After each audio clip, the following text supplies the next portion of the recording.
In this video, I will break down the differences between two major players in the wearable space. First, let's look at the Polar Verity Sense. This is a dedicated optical heart rate sensor designed for those who want maximum freedom of movement during intense training. Unlike a standard wrist tracker, the Verity Sense is typically worn on the arm or even attached to swimming goggles using the included strap clip.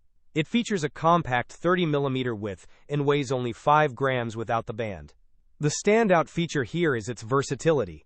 It offers Bluetooth LE and ANT Plus connectivity with a broadcast range of up to 150 meters. It also includes 16 megabytes of internal memory for recording workouts without a phone.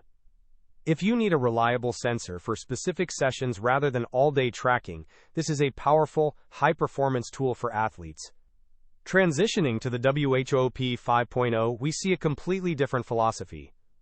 While Polar is a specialized sensor, WHOP is an all-day lifestyle and recovery tracker. The WHOP system emphasizes personalized health insights through its premium SuperKnit and SportFlex accessories, which are designed for continuous wear. The trade-off is clear. Polar provides raw heart rate data for specific workouts, while WHOP focuses on your body's overall strain and readiness across 24 hours.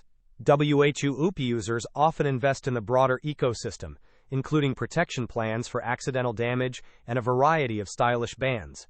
For those who want a holistic view of fitness and sleep, WHOP is the better choice, but for pure heart rate accuracy during a swim or lift, Polar takes the win.